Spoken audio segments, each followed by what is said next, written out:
The invitation. The story begins not with noise or fanfare but with silence.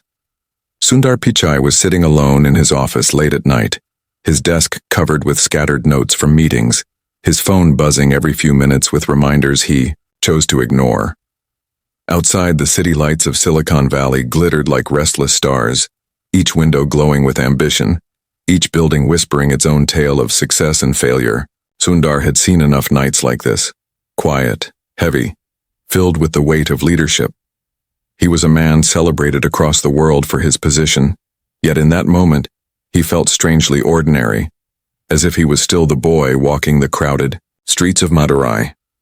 As he stared at the glowing screen, a message appeared. It was not another work email or another report. It was short, personal, and impossible to ignore. The words were direct. Prime Minister Modi wishes to invite your mother, Lakshmi Pichai, to a private dinner in Delhi. Sundar blinked. For a moment he thought it must be a mistake. Invitations usually came for him, not for his mother. The world saw him as the leader of a giant company, but they did not see the quiet woman who had raised him in a small house with thin walls and endless love. Why her? Why now? He leaned back in his chair, the hum of his computer filling the silence. Memories of his childhood drifted back. His mother in their modest kitchen, carefully stretching each meal so it could feed everyone, her hands always moving, her words always gentle. He remembered how she would save a coin here, a coin there, choosing to go without so her children would never feel less than others. She had no wealth, no fame, no position in the world, yet the Prime Minister of India was asking to meet her. The thought filled him with pride, but also unease. What was the meaning behind this invitation?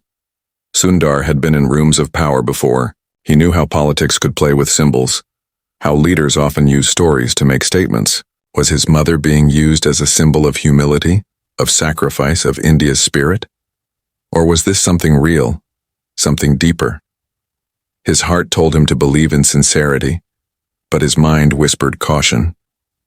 He closed his eyes and imagined her face, the warmth in her eyes, the way she never cared for titles or recognition.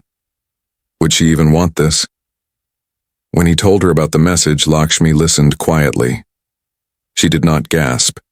She did not ask what she should wear. She did not even ask why. She simply said, "If he wishes to see me, I will go, but I will be myself.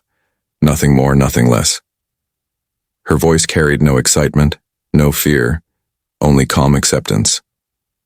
Sundar studied her expression, searching for the nerves he expected, but there were none.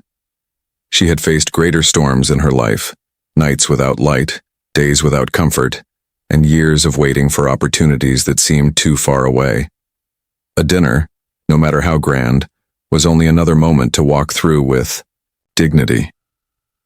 Still, the thought of his mother walking into a hall filled with the most powerful figures in the country made Sundar restless. He knew how sharp whispers could cut, how quickly people could judge. In that room, filled with wealth, power, and pride, his mother would stand as the simplest of them all. Would they see her heart? Or would they dismiss her as unworthy of the seat she had been offered? He wanted to protect her, to shield her from those looks, those murmurs, but she placed a hand on his arm and smiled. "Do not worry about how they will see me," she said. "I have lived long enough to know who I am." The evening of the dinner came sooner than he wished.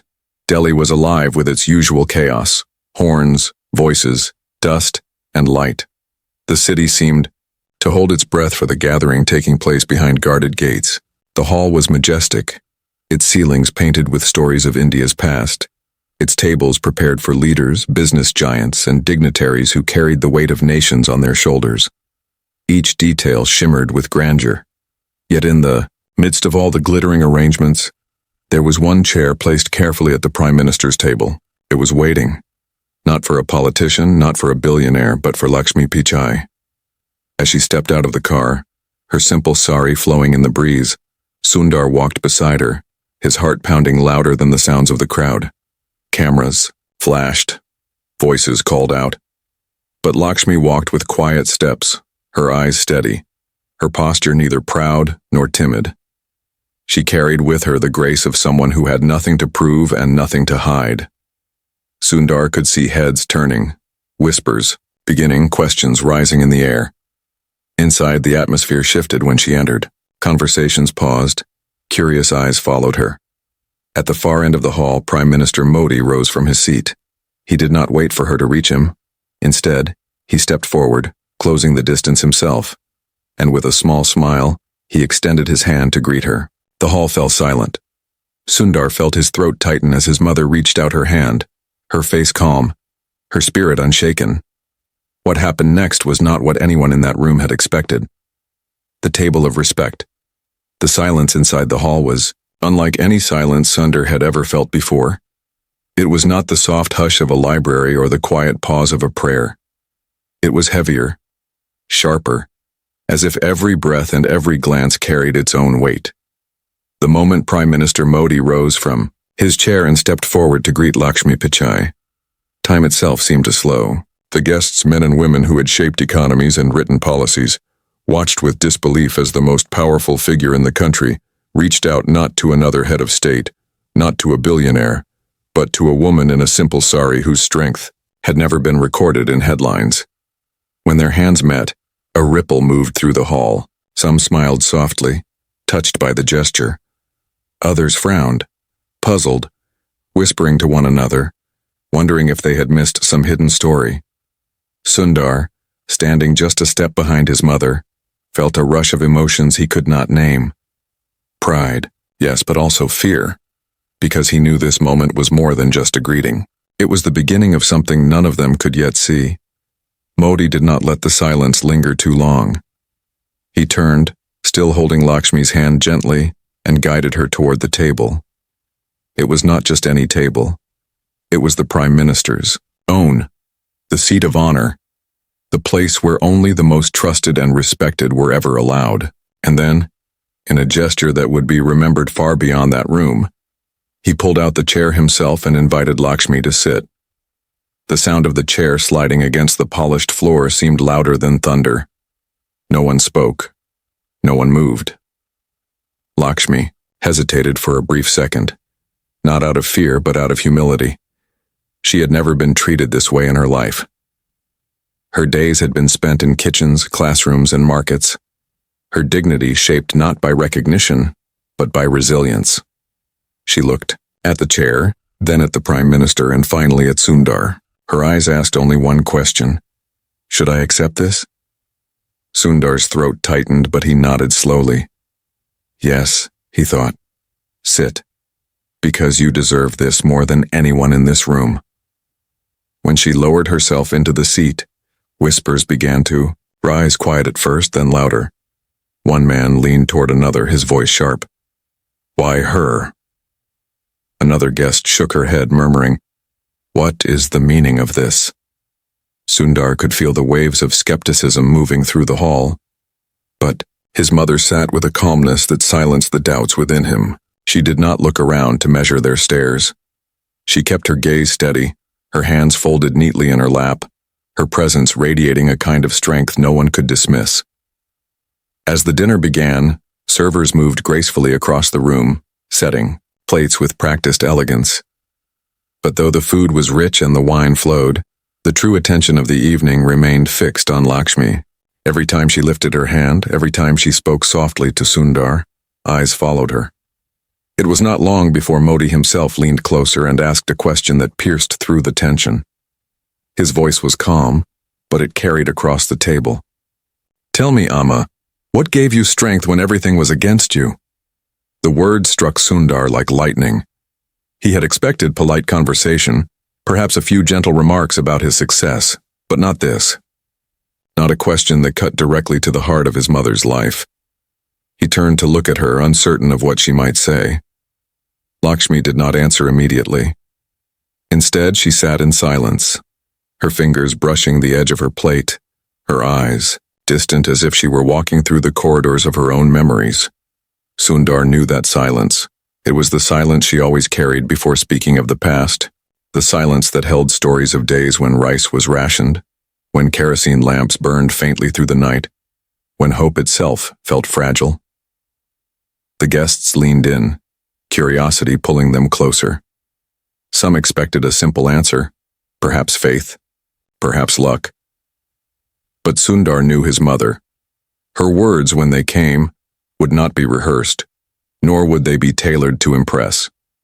They would be honest, plain, and heavy with truth. Before she spoke, however, something happened that Sundar did not expect. One of the guests, a man with a sharp voice and sharper pride, leaned back in his chair and muttered just loud enough for others to hear. Strength is not in struggle. Strength is in power. Without power, what is there to respect? The words were like a crack in glass, small but spreading quickly. Some nodded, others looked away, and Sundar felt a surge of anger rise in him. He wanted to speak, to defend his mother before the moment was ruined. But Lakshmi raised her hand, gently, silencing even him. She turned her head slightly toward the man, her eyes calm but unflinching. She had not yet spoken her truth, but already the room could feel the weight of what was coming. The hall grew colder, as if the walls themselves were waiting. Sundar's pulse quickened, and he realized the entire evening was building to this very moment. What his mother would say next could either inspire every soul in that room, or leave her dismissed as nothing more than a symbol used for a single dinner. And then, slowly, she opened her mouth to speak. The untold struggle. Lakshmi's voice began softly, almost like a whisper, but in that silence every syllable carried across the hall. She did not rush. She did not perform. She simply spoke as she always had, in the plain and honest tone of a woman who had lived through more storms than most in the room could imagine. When everything was against me, she said, I found strength in the small things I could still hold on to. A little rice that stretched for 2 meals instead of 1. A lamp that gave light though its flame was weak. The thought that tomorrow might not be better, but at least tomorrow would come. The hall was motionless. The men and women who sat at the table, used to speeches filled with polished words and complicated promises, heard something unfamiliar. Her words did not shine with rhetoric. They shone with truth. Sundar could see his mother's face in profile, the lines etched by years of sacrifice, the softness in her eyes that had never hardened despite hardship. He knew the stories hidden behind her words, the endless days when she had walked through markets counting every coin, the nights when she had told her children bedtime stories so they would not notice the hunger pressing against their stomachs. But then the man with the sharp voice, the one who had already dismissed her earlier, leaned forward again. His smile was thin, his eyes hard. Anyone can suffer, he said. It does not make them strong. Suffering without wealth, without education, without influence, it is only weakness dressed as virtue. Strength is power. Without power, people remain invisible. Perhaps tonight you are here only because your son has power. Without him, would anyone listen? The words cut like knives, and Sundar's chest tightened with anger. He wanted to rise, to defend her, to speak of her sacrifices, of the way she had raised him with dignity despite poverty. But once again, Lakshmi lifted her hand gently. It was the same hand that had steadied him when he was a boy, learning to walk. The same hand that had soothed him through sickness. The same hand that had once shielded him from the burning sun as they walked long distances together. Now that same hand silenced even his fury. She turned to the man and spoke in the same calm tone, without anger, without arrogance. You are right about one thing, she said. Without power, most people remain invisible. I was invisible for much of my life. When I stood in long lines for rations, no one remembered my name. When I worried how to pay for school fees, no one came to help. I had no wealth, no position, no voice that the world wanted to hear. But strength is not always about being seen. Sometimes strength is surviving even when unseen. The hall grew heavier with her words. She continued, her voice steady, her memories pouring into the room like water breaking through a dam. I remember nights when we had only one lantern, for the whole house, and I used to shield its flame from the wind with my hand so the children could finish their studies. I remember mornings when I walked to the market with only a few coins, praying that the vegetables would be enough for the day. I remember moments when I thought I could not go on, But I looked at my children's faces, and I found a way. That is where strength comes from, not from power but from love. Sundar felt his throat tighten as the images she described returned vividly in his mind. He remembered the dim light, the small table where he would study, his mother's shadow always near, her presence constant. He remembered the way she would sit awake long after everyone else had gone to bed, repairing clothes by hand, making sure nothing was wasted. He remembered the quiet determination in her eyes, even when life gave her little reason to hope. Many at the table lowered their eyes, uncomfortable, perhaps ashamed. Some shifted uneasily, as though her words had peeled away the layers of privilege that shielded them from such realities. But still, the man was not satisfied. He leaned forward once more, his voice louder, harsher now. "Words are easy," he said, "but the world respects results, not survival. You speak of love, but love does not build nations. Love does not run companies. Love does not win power." Before Sundar could respond, before anyone else could interrupt, Modi himself suddenly rose to his feet. His chair scraped loudly against the floor, breaking the tension like a clap of thunder. The hall froze. His eyes, sharp and unwavering, fixed on the man who had spoken. His voice carried with authority, firm and unyielding. "You are mistaken," he said. "You measure strength by wealth, by titles, by what the world sees. But you forget that every nation, every company, every leader is built on invisible sacrifices like hers. Without mothers like her, there would be no sons like Sundar, no leaders, no builders, no dreamers. You think power is strength, but I tell you, she has greatness." The hall erupted in a wave of stunned silence. No one dared to speak, no one dared to argue. Sundar's heart pounded in his chest, not just with pride, but with awe at what was unfolding. His mother, the woman who had once lived in quiet shadows, had now become the center of a truth spoken by the leader of the nation. Lakshmi did not smile, nor did she bow her head. She simply sat with quiet dignity, her hands still folded in her lap, her eyes calm as if nothing extraordinary had happened. But Sundar knew. He knew the entire room had been changed. And yet, deep inside him, he also knew this was not the end. As the dinner plates were cleared and as the conversations cautiously resumed, Modi leaned toward Lakshmi once more. His voice softened, almost private, but Sundar caught the words. "There is more I wish to say to you. When the dinner ends, will you join me for a private conversation?" Sundar's breath caught. The night was not over. In fact, it was only just beginning.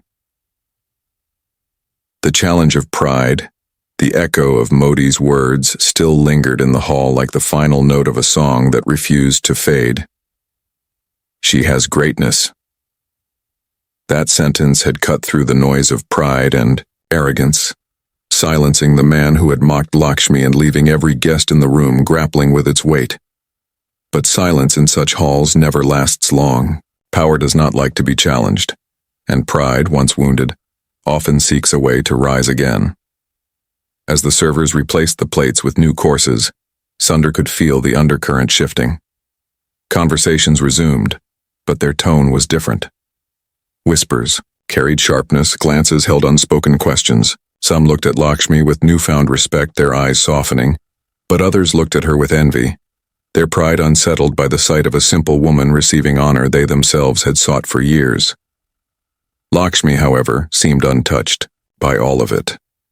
She ate quietly, speaking to no one unless spoken to, her hands steady, her expression calm. It was as if she had carried silence with her from Madurai to this grand hall, and now that silence was more powerful than the clinking of silverware or the murmur of voices. Sundar watched her closely, his heart swelling with admiration but also tightening with worry. He knew that dignity often threatened those who mistook pride for strength, and he could feel their eyes sharpening against her. The man who had spoken earlier sat rigid in his chair, his jaw clenched, his pride wounded but not destroyed. Sundar could see his restlessness, the way his fingers tapped against the table, the way his eyes darted toward others as if seeking allies in his quiet rebellion. Power rarely accepts correction, especially in public. Sundar braced himself, knowing that another challenge would come, though he prayed it would not. Then, as if the evening itself demanded more attention, one of the guests across the table leaned forward. Her tone was polite, but her words carried the sting of dismissal. "Madam," she said to Lakshmi, "you speak of sacrifice, of survival, of love. These are noble, yes, but do you not think the true measure of life is what one achieves? Titles earned, wealth created, nations changed. How does one compare these things to the small struggles of a household?" The hall grew tense again, the question hanging in the air like a blade. Sundar's fist tightened beneath the table, his jaw hardening. But before he could speak, Lakshmi placed her spoon gently down and lifted her eyes toward the woman. There was no fire in her gaze. No anger, no attempt to strike back. Her voice was calm, softer than the whispers around her, yet it carried farther than anyone expected. "A household is not small," she said. "A household is where character is built.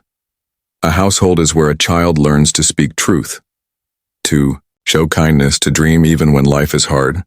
A household may not look grand to the world, but it is the root from which everything else grows. Without strong roots, no tree can stand." Her words were simple, but they cut deeper than any sharp argument could. The woman across the table lowered her eyes, unable to respond. Sundar felt a surge of emotion swell inside him. He had lived those words. He had felt those roots holding him steady when the winds of the world tried to sway him. But not everyone at the table was softened. The man who had earlier mocked her now let out a short, bitter laugh. "Roots are buried underground," he said. "They are unseen. People do not remember roots. They remember the tree, the fruit, the shade it gives. History does not honor the invisible. It honors the visible, the powerful." For the first time, Sundar felt anger rise so strongly that he nearly spoke. But once again his mother's calm presence anchored him. She did not respond immediately. Instead, she turned to Modi, her eyes thoughtful. "It is true," she said softly. "Roots are unseen, but if they are weak, the tree falls, no matter how tall it has grown. If they are strong, the tree survives storms. Perhaps the world does not honor the roots, but without them there would be nothing to honor at all." The room grew silent once more. Modi nodded slowly, his expression firm. "This is why she has greatness," he said, his voice deliberate. "She does not seek honor, yet honor finds her. She does not demand respect, yet respect rises when she speaks. Those who measure life only by what is visible forget that visibility without foundation is fragile." Those words, spoken with authority, silenced the man at last. Yet Sundar could still feel the undercurrent of resentment, the quiet tension that came when pride was bruised but not broken. He knew that though his mother had triumphed in dignity, the evening was far from over. The dinner carried on, plates cleared, new dishes brought, conversations shifting to safer topics, but Sundar's heart remained restless. He noticed how his mother glanced occasionally at the windows as if seeking quiet beyond the glitter of chandeliers. He noticed, too, how Modi's eyes lingered on her, thoughtful, reflective, as though weighing something far deeper than the evening's debates. When the final course was served and the guests began to relax, Modi leaned toward Lakshmi once again. His voice dropped to a near whisper, yet it carried enough for Sundar to hear. "When this dinner ends, I wish to speak with you alone, not as a leader to a guest, but as one soul to another." Lakshmi looked at him steadily, her expression unchanged, and nodded once. "As you wish," she said. Sundar's pulse quickened. He felt both pride and unease, knowing that his mother's presence had already shaken the hall, and now she was being drawn into a private moment that might carry consequences far beyond the night. As the guests rose and the hall slowly emptied, Sundar's heart pounded with the weight of what was coming.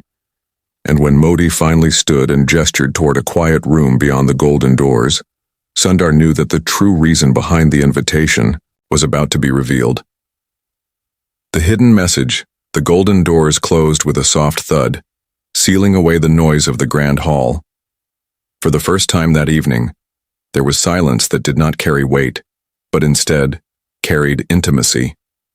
The private room was modest compared to the splendor outside, its walls lined with books, its table bare except for a single lamp that cast a warm glow. It felt less like the office of a statesman and more like the corner of a home, where deep conversations could take place without interruption.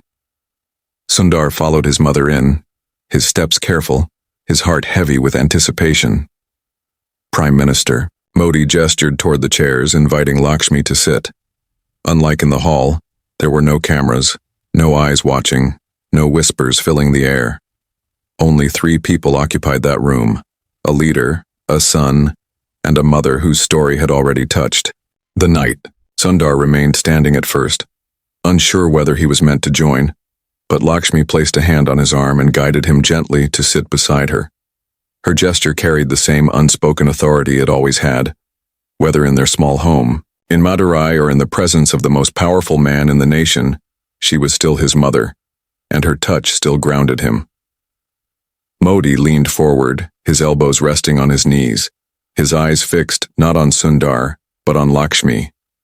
The look in his gaze was not political, not strategic, it was human. "Amma?" he said softly, his voice stripped of the formality he carried in public. "Do you know why I asked you here tonight?" Lakshmi shook her head gently. "I do not," she said, her voice calm. "I only know you wished to see me, and so I came." A faint smile touched Modi's lips, but it faded quickly. "Many people think I invited you for symbolism," he continued. "They think I wanted to show humility by honoring the mother of a man who has reached the world stage. Some think it was politics, some think it was a performance. But the truth is, I invited you because I wanted your story to remind me, and to remind this nation of what truly matters." Sundar's chest tightened. He had not expected such honesty, not so directly. Modi's voice grew steadier, heavier. "Every day I sit with people who speak of power, of wealth, of influence. They argue about policies, about numbers, about titles. But what I saw in you tonight was something none of them carry. Strength that does not need recognition. Sacrifice that does not ask for reward.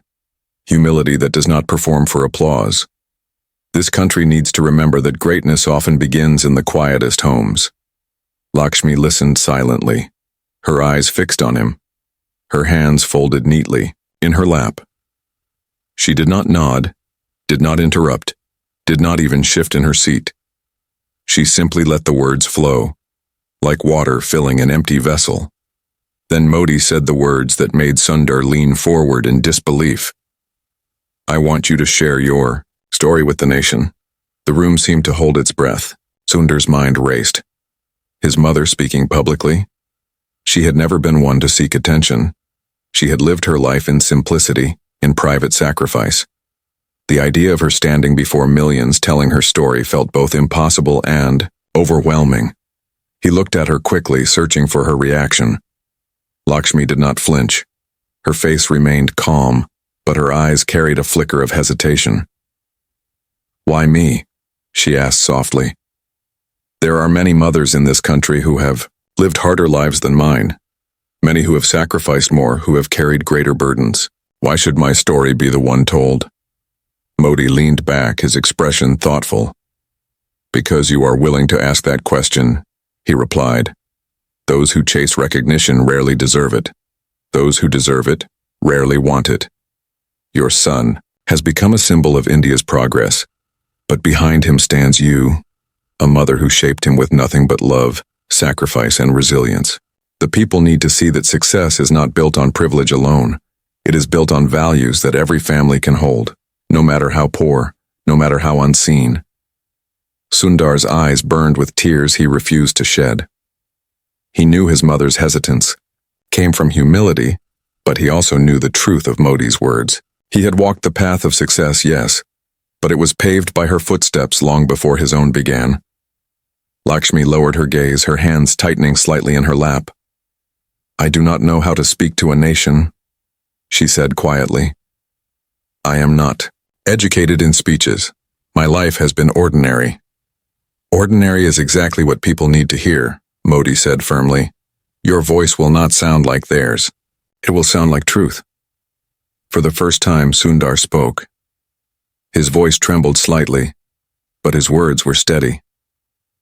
Amma, you once told me that even small stories can carry great lessons. You said the world may not remember every sacrifice, but each one leaves a mark on someone's life. This is your chance to leave that mark on millions. You always told me to be brave. Maybe now it is your turn. Lakshmi turned to her son, her eyes soft, her lips curved in the faintest of smiles. She studied him for a long moment, then sighed deeply. If I do this, she said slowly, I will do it in my way. I will not dress my words to impress. I will not speak what they wish to hear. I will only tell the truth, as simply as I lived. That, Modi replied, is all I ask. The lamp on the table flickered gently, its flame swaying in the quiet room. The moment felt heavier than the grand hall, more powerful than any speech Sundar had ever heard.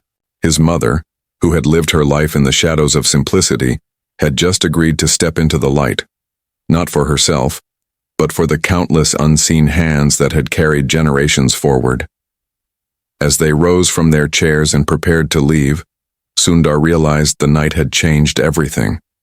What began as an invitation to dinner had become something far greater, the beginning of a story that could inspire an entire nation. And yet, deep in his heart, he wondered, when his mother's truth would finally be spoken, would the nation listen? Or would it turn away, too distracted by power and noise to hear the quiet strength of a mother's voice? The answer would come soon, on a stage brighter and larger than any of them had ever known. The speech that moved a nation, the day of the speech arrived with a heaviness that neither Sundar nor his mother could ignore. Delhi's streets were alive with movement, flags fluttering in the hot breeze, cameras set up in every corner, microphones polished and waiting. It was not just another gathering. This was a stage prepared for millions. The nation had been told that a special voice would be heard that day. Not a minister, not a businessman, not a celebrity, but someone whose story represented the invisible foundation of India. Lakshmi sat quietly in the car as it moved through the gates. Her sari was simple, her jewelry minimal, her hands resting calmly in her lap. Sundar sat beside her, his heart beating like a drum. He had spoken at countless events across the world, faced questions from global leaders, addressed thousands in auditoriums filled with bright lights, yet nothing had ever made him feel as restless as this. Today it was not about him. Today it was about her. When they entered the grand hall, the atmosphere shifted. Rows of dignitaries filled the seats. Journalists clutched their pens, cameras, stood like silent watchers ready to capture every breath. The stage at the front was small, almost unassuming, but the weight it carried was immense. Sundar noticed how the crowd shifted uneasily, their curiosity sharpening. Some had come out of respect, others out of skepticism. What could a simple mother say that would matter to a nation? Prime Minister Modi stood first, his words brief, his tone solemn. Tonight, he said, you will not hear from me. You will not hear from leaders or ministers. Tonight, you will hear from a voice that has long been unheard, the voice of a mother whose strength shaped the path of a son, and through him, touched the world. Please welcome Lakshmi Pichai. Applause rose politely, but not thunderously. It was the kind of applause given more out of courtesy than conviction. Lakshmi stepped forward slowly, her sari brushing the floor, her figure small against the backdrop of the hall. She reached the podium, placed her hands on either side, and for a moment she said nothing. The silence that filled the room was uneasy, as if everyone held their breath, waiting to see if she could even speak. Then she began. I was not born into wealth, she said, her voice steady but soft. I was not born into power. My life was not written in books, and no one thought my story would ever matter. I was just a girl from a small town who grew up learning that every grain of rice was precious, every coin had weight, and every day of survival was a gift. Her words fell gently, yet they seemed to echo louder than speeches filled with grandeur. Sundar could see people leaning forward, their curiosity growing, their skepticism melting bit by bit. There were days, she continued, when food was not enough, when light was too little, when dreams seemed far away. But I learned to stretch what I had. I learned to keep faith in tomorrow even when today was heavy.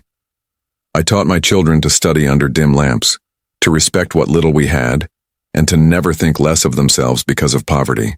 I told them that kindness is wealth, and humility is strength. The crowd grew quieter. Even the restless journalists had stopped scribbling, their pens frozen mid-air. Sundar's heart swelled as he watched, tears welling but refusing to fall. Lakshmi's voice did not rise, did not perform. It remained calm, simple, unwavering. Many of you here measure life by what is seen, titles, wealth, fame, but life is also built by what is unseen. By the mother who goes without food so her child can eat. By the father who walks miles so his children can ride a bus. By the families who sacrifice silently so that one day their children may stand taller than they ever could. We are the roots. We may be unseen, but without us there would be no tree. The hall was utterly silent now. Sundar saw faces softening, eyes glistening, hands tightening over hearts. Even those who had doubted the value of her words now sat still, humbled. Lakshmi paused, her gaze moving slowly across the audience. My son stands where he stands not because I gave him riches, but because I gave him what I could. Faith, resilience, humility. And I know that across this nation, millions of mothers and fathers are doing the same every day. They may never sit at a prime minister's table. They may never speak on a stage, but their greatness is no less. And then she spoke the words that would be remembered long after that night. If you truly want to honor me, do not honor me alone. Honor every mother who wakes before dawn to prepare a meal, every father who works late into the night to pay for school fees, every parent who sacrifices quietly and is never seen. Because without them there is no progress. Without them there is no India. For a long moment, nothing happened. The silence was so deep it felt like the world itself had stopped to listen.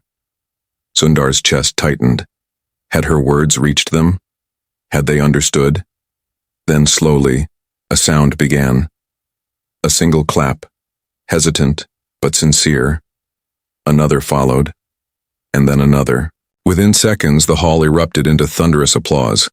Not polite, not formal, but raw and overwhelming. People rose to their feet, tears streaming, hands clapping until they shook. The sound filled the hall like a storm of gratitude, and, in that storm, Sundar reached out and took his mother's hand.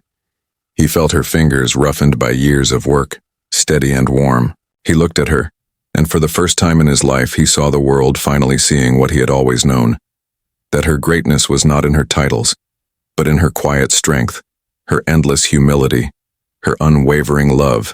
As the applause roared on, Sundar's eyes blurred with tears. His mother did not bow, did not cry, did not smile broadly. She simply stood, calm and steady, letting the applause wash over her without pride, without fear. And in that moment, she became more than his mother. She became the voice of every unseen sacrifice, the heart of a nation that had too often forgotten its roots. And as he held her hand tightly, Sundar knew that the story of Lakshmi Pichai would not fade into silence again. It had been spoken, it had been heard, and it had inspired a nation.